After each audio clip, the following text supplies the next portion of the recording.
Une pincée d'orge, de malt et de houblon local, et puis selon les goûts de la pêche ou de la châtaigne. À chacun sa recette, et à la brasserie Saint-Pierre, il en existe une trentaine. Les élaborer, c'est le travail du maître brasseur. Alors, donc ici, situe la partie brassage. Donc, dans cette première cuve, on va faire notre mélange eau plus céréales, donc en particulier du malt, pour essayer d'extraire le sucre qu'on aura besoin pour plus tard pour lancer la fermentation, et essayer aussi d'extraire tous les arômes de céréales. Donc, on chauffe. Derrière, notre mélange va être transvasé dans cette petite cuve juste à côté, qu'on va appeler cuve filtre. Donc ça va permettre de filtrer notre jus. Donc les céréales vont rester emprisonnées dans la cuve, notre liquide va s'en échapper, revenir dans la cuve initiale. Tout ça va être porté à ébullition pendant 1h30, et c'est pendant ces 1h30 d'ébullition où on va intégrer le houblon, les épices, etc., etc.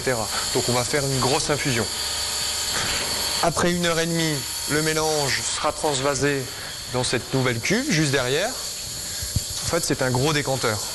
On laisse reposer 15-20 minutes, ça permet de séparer le liquide des morceaux de houblon, d'épices, de fruits, etc., etc. Ce liquide sera à nouveau refroidi à 20 degrés et transvasé dans les grandes cuves de derrière pour pouvoir lancer la fermentation. Ne manque qu'un peu de levure au mélange et la fermentation peut démarrer. 3 semaines plus tard, la production est embouteillée. Un savoir-faire séculaire que la brasserie expliquera aux visiteurs ce week-end à l'occasion de la 4e édition de la Moisson des brasseurs. Une manifestation nationale qui vise à mieux faire connaître ce métier.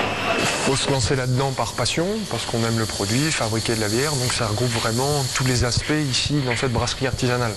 Donc c'est la fabrication, c'est l'élaboration de recettes, c'est nos commandes de matières premières, c'est les contrôles qualité, c'est aussi accueillir les gens quand on a des visites. Pour les visites guidées, c'est toutes les heures jusqu'à dimanche soir.